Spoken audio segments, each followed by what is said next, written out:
Naquele tempo, o Senhor escolheu outros 72 discípulos e os enviou 2 a 2 na sua frente, a toda cidade e lugar onde ele próprio devia ir. E dizia-lhes: a messe é grande, mas os trabalhadores são poucos. Por isso pedi ao dono da messe que mande trabalhadores para a colheita. Eis que vos envio como cordeiros para o meio de lobos. Não leveis bolsa, nem sacola, nem sandálias, e não cumprimenteis ninguém pelo caminho. Em qualquer casa em que entrardes, dizei primeiro: paz esteja nesta casa. Se ali morar um amigo da paz, a vossa paz repousará sobre ele. Senão, ela voltará para vós. Permanecei naquela casa, comei e bebei do que tiverem, porque o trabalhador merece o seu salário. Não passeis de casa em casa. Quando entrardes numa cidade e fordes bem recebidos, comei do que vos servirem, curai os doentes que nela houver, e dizei ao povo: o reino de Deus está próximo de vós. Palavra da salvação. Glória a vós, Senhor. Duas coisinhas que eu já falei aqui. Primeiro,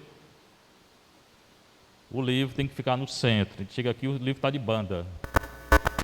Eu já disse. Isso é falta de zelo na liturgia. Segundo, a primeira leitura é palavra do Senhor. O Evangelho que é a palavra da salvação. Certamente a palavra do Senhor é da salvação, mas é uma linguagem litúrgica, né? Hoje, como ontem também, apesar de ser memória, hoje nem toda memória é isso, as leituras são diferentes. Não é a leitura que segue durante a semana. Hoje o Evangelho é Lucas 10, 1 a 9. É o discurso da missão.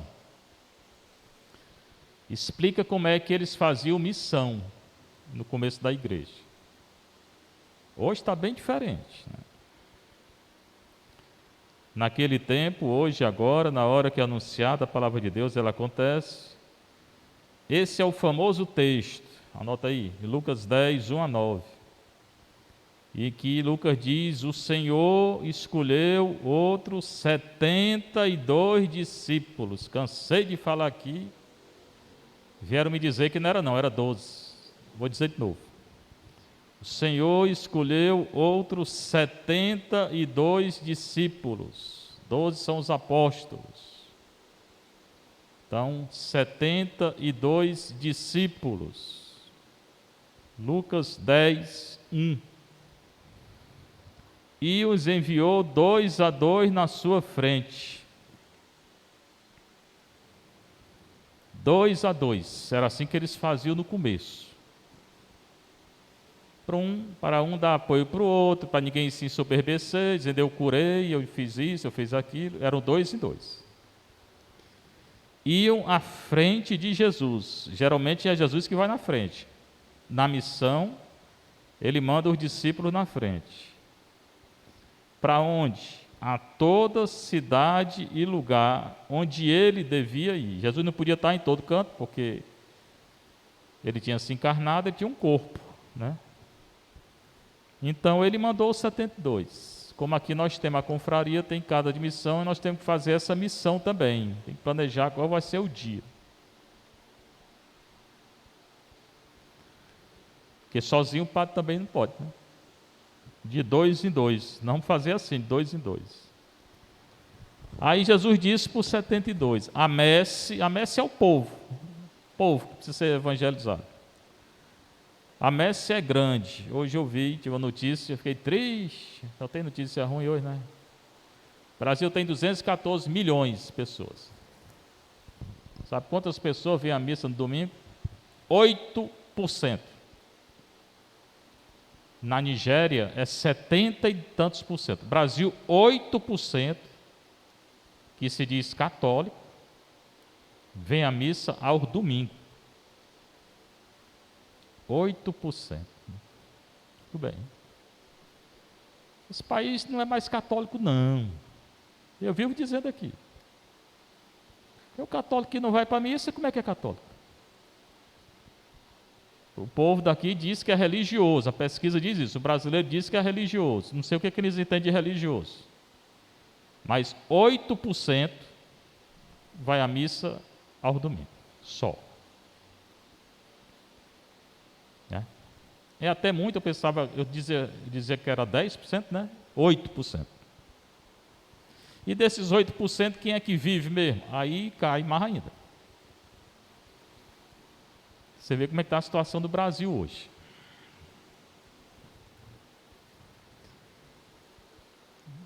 Quando eu nasci, todo mundo se dizia católico. Hoje. Então a messe é grande, o povo aí para ser evangelizado cada vez maior, né? Porque não vem para a missa. Mas os trabalhadores são poucos. Trabalhadores aqui são os discípulos, né? Os apóstolos, aqueles missionários.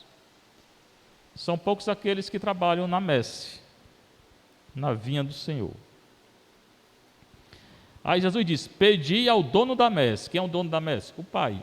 Pedi ao Pai que mande trabalhadores para a colheita. Mas, pelo amor de Deus, peça ao Pai, porque às vezes pede de qualquer jeito, aí vem de qualquer jeito.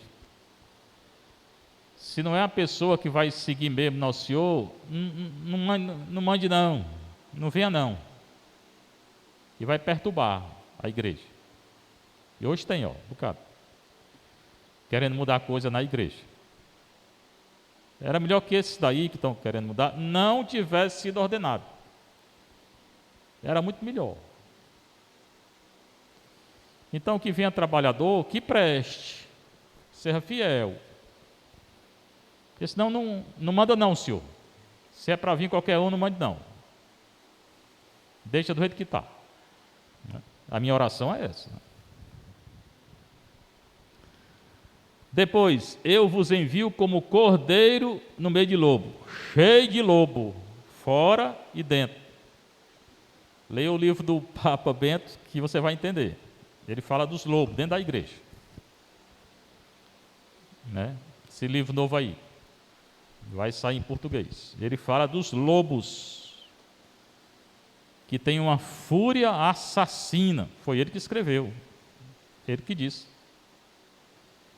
Que tudo aquilo que ele dizia era contestado na igreja da Alemanha. Ele deu até o nome, disse até qual era a igreja. Quem? Papa Bento XVI. Essa igreja eu falo aqui já há muito tempo. Mas não é só a Alemanha não, tem outras. Viu? Tem na Bélgica, tem na Espanha, tem na Suíça, tem em Portugal, tem nos Estados Unidos. Em todo canto hoje. Pessoal que não aceitava o Bento. Não leveis bolsa, nem sacola, nem sandálias. Certamente não pode ser ao pé da letra, né? A não ser que você queira ir descalço, pode ir, se você quiser ir, né? Mas quer dizer aqui o desprendimento. Você não vai atrás de dinheiro, não. Embora um bocado aí só evangeliza com dinheiro, né? Esse canal aí da internet é todo mundo pedindo aí dinheiro, né? Eu nunca pedi. Esse nosso canal é pequenininho. Eu nunca pedi, não. Viu? Eu escrevo livro aí, mas é o meu trabalho, né? Mas pedir, não.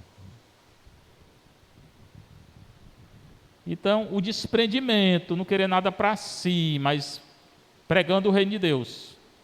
Quem é que quer fazer hoje? Pouca gente. Pouca gente. Não cumprimenteis ninguém pelo caminho. Também não pode ser ao pé da letra. Se quiser pegar o pé da letra, pegue, vai e não fale com ninguém. Mas aqui de novo, é para você estar fixo na sua missão. Não está, né, saindo da rota. Você tem uma missão, então vai e cumpre a tua missão, que é evangelizar. Fica se distraindo não, deixa para se distrair depois. E se a distração for boa, se for distração ruim, pode deixar de lado. Hoje, o celularzinho, né, faz a gente toda hora sair, né? Tem dia que eu não respondo nada, nem vejo. Em qualquer casa em que entrardes, pronto, aí então ele mandou. Aqui são as recomendações. Hoje também pouca gente faz. Em qualquer casa em que entrardes, primeira coisa que você vai dizer na casa, Shalom, paz, que é o Espírito Santo. Desejar a presença do Espírito Santo. Ou seja, faça uma oração assim que chegar na casa. Para se proteger e para abençoar a casa. E hoje tem muita casa, ninguém sabe como é. Né? A paz esteja nesta casa. A paz também é a presença de Nosso Senhor. Quando ele ressuscitou, lá no Evangelho de João 20, quando entrou no cenáculo, os apóstolos, tudo com medo, o que ele diz? A paz esteja convosco. Então, essa paz que é ele, que é o Espírito Santo, que é o Pai. Se ali morar um amigo da paz, a paz vai repousar. Então, se você disser paz, ou fizer uma oração, e ali tiver alguém de oração, a oração vai ter efeito. Se não tiver, tem não. Senão ela voltará para vós. Por isso que nenhuma oração é perdida. Você reza, e não adianta que ele não se converte. Se não se converter, volta para você ou vai para outra pessoa.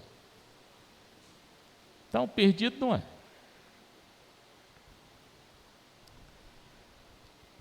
Outra recomendação, permanecer naquela mesma casa, não é para estar andando de casa em casa não, segundo Nosso Senhor está dizendo.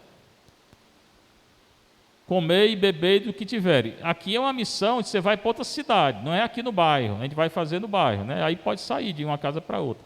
Mas se for evangelizar, você vai evangelizando nas casas, mas fica numa só. É a recomendação. Comer e beber do que tiver. Não está exigindo nada. O que tem, tem. O que não tem, não tem. Porque o trabalhador merece o seu salário. Mas merece. Não está evangelizando, então merece ao menos comer, beber, né? Água. Não é para ficar bêbado, não. De novo ele repete, não passeie de casa em casa. Então, se está numa casa, ficar nessa casa. Certamente é uma casa de paz. Se não for, quando entrares numa cidade e fordes bem recebidos, comei dos que vos servirem. Aqui está claro, né? Curai os doentes. Ontem também teve a cura, ele falou da cura, né? Tinha também a expulsão do demônio, né? E dizei ao povo, o reino de Deus está próximo de vós. Não só próximo, chegou já. Então são essas as recomendações que Nosso Senhor dá no discurso da missão em Lucas. Esse discurso tem em Mateus. É Mateus 10 também, pode ler. É diferente um pouco. Já falei que o evangelho não é igual. Então veja lá o que é que... Lucas é mais duro.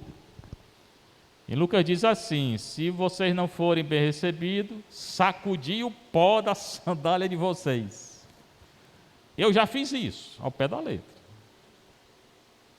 E disse a Nosso Senhor, estou sacudindo o pó, não era sandália, não, era o sapato. E faz justiça aqui nesse lugar. Fiz desse jeito. Invoquei a justiça de Deus. Eu invoco. Pois bem, aí tem a leitura inicial. É o início da segunda carta de Paulo a Timóteo. Tem duas cartas. Podia ser Tito também. Leia hoje, 1 Timóteo, 2 Timóteo e Tito. Ele fala da igreja no início. Paulo, apóstolo de Jesus Cristo. Ontem eu falei, ele é apóstolo, quer dizer, enviado. Paulo é Saulo, ontem foi a conversão dele. Ele é apóstolo de Jesus Cristo, portanto, o que ele tinha que seguir, e nós, quem é que nós temos que seguir? Jesus Cristo. Tem gente que segue padre tal, ontem Paulo falou, né? Padre tal, padre tal, padre tal. Ontem não, domingo. Não tem que seguir padre nenhum não, tem que seguir nosso Senhor Jesus Cristo. Se o padre está falando direitinho, aí você segue o que ele está dizendo. As pessoas gostam de seguir pessoas, né? Aí se apega, né? Se apega o padre tal, se apega o padre tal. Aí quando o padre tal faz uma besteira, a pessoa fica doida do juízo. Bem feito. Para que mandou se apegar ao padre? A gente se apega a nosso Senhor. Né? Eu digo as coisas bem claro. A gente se apega a nosso Senhor, não é padre, não é pastor. Eu não me apego, não. Gosto muito do Bento, 16, mas não me apego, não, sou apegado, não. Aliás, toda missa bote a intenção dele, Papa Francisco e Papa Bento. Entendido? E não sou apegado a ele, não. Gosto muito do que ele escreve, vou ler esse novo livro, mas apego mesmo. E ele é apóstolo de Jesus Cristo, também eu quero seguir a Jesus Cristo, pelo desígnio de Deus, foi Deus quem escolheu. O mundo está do jeito que está, mas não se engane não, no final vai ser feita a vontade de Deus. É Deus quem conduz a humanidade. Não conduz sem o homem não, sem a liberdade humana não, mas quem fizer o mal vai pagar. Quem fizer o bom, o bem, vai receber o bem. Mas Deus conduz a história. No final é Ele quem vai dizer tudo. Não são esses poderosos daqui não. Referente à promessa de vida, e ele fala de acordo com essa promessa de vida, qual é a ressurreição que temos em Jesus Cristo. Qual é a ressurreição? A Timóteo, meu querido filho, não era filho dele. Como eu falei, tem certas coisas na Bíblia que não é o pé da letra. A palavra irmão não é o pé da letra. Essa palavra filho também não era filho dele, mas ele considerava filho. Graça, misericórdia e paz. 3 coisas que ele deseja: graça, haris, misericórdia, hesed, eirene, e paz, eirene. Misericórdia também, eleison, kireleison. Eleison é misericórdia. Da parte de Deus Pai, a graça, a misericórdia e a paz é do Deus Pai, de Deus Pai, e de Cristo Jesus, nosso Senhor. Isso é o início da carta, é uma saudação inicial. Quase toda carta tem uma saudação inicial e tem uma despedida. Tem carta que não tem. Como ele tinha falado da graça, ele continua: dou graças a Deus, é uma expressão que nós temos até hoje, graças a Deus, né? Acontece uma coisa boa, graças a Deus, né? A quem sirvo com a consciência pura. Pronto, aqui já tem uma coisa para nós. É bom a gente procurar essa consciência pura. Só tem consciência pura quem não está em pecado mortal, pelo menos. E luta contra os pecados veniais. Quem faz isso vai adquirindo uma consciência pura. Hoje está difícil na igreja, porque pouca gente procura a confissão. Então, pouca gente tem uma consciência pura, né? Inclusive dentro da igreja. Como aprendi dos meus antepassados. Ele aprendeu lá no judaísmo, ele, Paulo, né? do pai, da mãe, do avô, da avó. Né? Quando me lembro de ti, dia e noite nas minhas orações. Segunda coisa, muito bom rezar uns pelos outros. Ele rezava dia e noite por Timóteo. Vê como essa carta nos ensina tanta coisa. Lembrando-me das tuas lágrimas. O Timóteo chorava, parece, né? Sinto grande desejo de rever-te. E Paulo não podia ver o Timóteo, porque ele estava preso por causa do Evangelho. João Batista foi preso e morreu, Paulo foi preso e morreu, Pedro foi preso e morreu. Tiago também, irmão de João, apóstolo. E assim fica cheio de alegria. Então ele não tem alegria, primeiro que ele está preso, segundo porque queria ver o Timóteo, não podia. Recordo-me da fé sincera que tens. Muito bom ter uma fé sincera. Sincera. Nosso Senhor elogia quem é sincero. Elogiou o Natanael, um homem que não tinha falsidade. Aquela mesma fé que antes tiveram tua avó Lóide e tua mãe Eunice. Pelo lugar Eunice, aqui tem duas hoje. É um nome bíblico, né? E a fé, quem ensinou a fé para o Timóteo foi a avó dele e a mãe dele. A importância, né, de uma mãe que ensina a criança, de uma avó que ensina. A mim, quem ensinou foi minha avó e minha tia. Por quê? Porque eu fui dado, eu era muito danado, ninguém me queria não, lá em casa, né? Aí me deram, vai embora menino. Quem me criou foi minha avó e minha tia, né? Então eu sei o que é isso aqui, né? Foi mais ou menos assim. Depois eu conto essa história, né? Minha mãe estiver escutando aí, ela vai se danar, né? Pois bem, mas foi a avó dele e a mãe dele que ensinaram a fé. A mim foi minha avó e minha tia, que eram as pessoas mais religiosas. E isso marcou, né? Porque eu era criança, né? Eu nunca esqueci. Engraçado, né? Depois essa mesma tia e vó ensinaram meus irmãos, meus primos, eram 10. Só eu fui padre. Porque só eu morei com elas. Eu fico pensando nisso, né? Sem dúvida, assim é também a tua. A tua o quê? A fé. Aqui está falando da fé. Então é importante ensinar a fé. Por esse motivo, eu te exorto a reavivar a chama do dom de Deus. Eu quero falar isso para vocês e para mim. Que a gente possa reavivar a chama do dom de Deus em nós, a chama da fé, a chama da oração, a chama da caridade. Aquilo que no Apocalipse fala, o amor primeiro. Recorda-te do amor primeiro. Toda conversão, a gente tem aquele amor primeiro, né? Sente o corpo queimar, né? Do Espírito Santo e tudo, a gente pensa, eu senti isso há 40 anos, né? A gente pensa que pode tudo. Depois, 40 anos depois, eu sei que eu posso muito pouco. Mas eu lembro daquele início, né? Então é bom sempre reavivar o início da conversão. Eu sempre penso na minha conversão, até porque em dezembro fez 40 anos. Eu pedi a Deus que reavivasse tudo aquilo, né?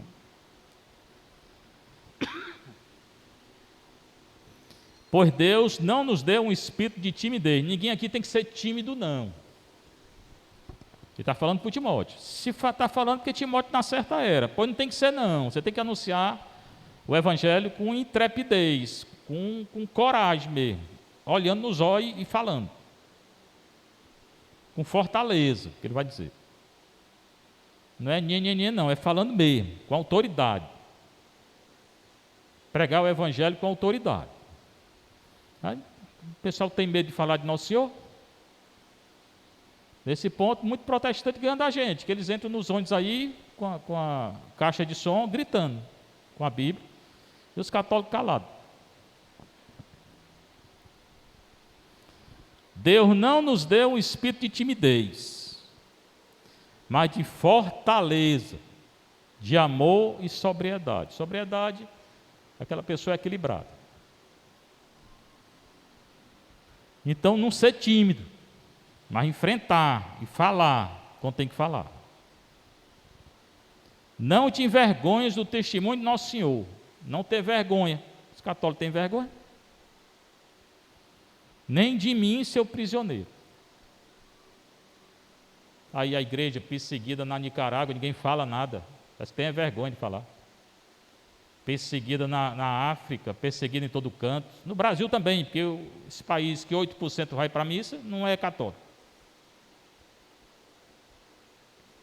E fica tudo calado. Por quê? Porque são medrosos. Nem, não se envergonhar nem do testemunho, já falei, testemunho martírio, é dar o sangue por Cristo, a vida por Cristo, nem se envergonhar de Paulo, porque Paulo estava preso. Mas sofre comigo pelo Evangelho. O Evangelho, muitas vezes, vai levar a gente para a cruz, para o sofrimento. E a carta está explicando como fazer. Como é que eu faço no sofrimento? Ficar firme. Pronto. Lê essa carta que estiver sofrendo. Mas vem sofrimento, pronto, aí fica logo se tremendo todinho. está mandando ficar firme no sofrimento. Fortificado pelo poder de Deus. Certamente, a força da gente vem da onde? Primeiro de Deus. Você está sofrendo? Então, oração, comunhão, adoração, missa, caridade, jejum. Pronto. Se fortifique nisso. Aí você não tem o que temer, não. Agora, se estiver preso mesmo, ali é você e Deus. Se fortifique em Deus. Nessa hora, nosso Senhor disse, está lá em Mateus 10 também, quando nos conduzir aos reis e governadores, Ele vai dar palavra para nós. Né? Então é isso. A leitura é essa. Cada dia tem coisa nova na palavra. Né? É bom a gente refletir, né? Que a gente vai aprendendo aos poucos. Seja louvado nosso Senhor Jesus Cristo. Para sempre seja louvada vossa Mãe Maria Santíssima.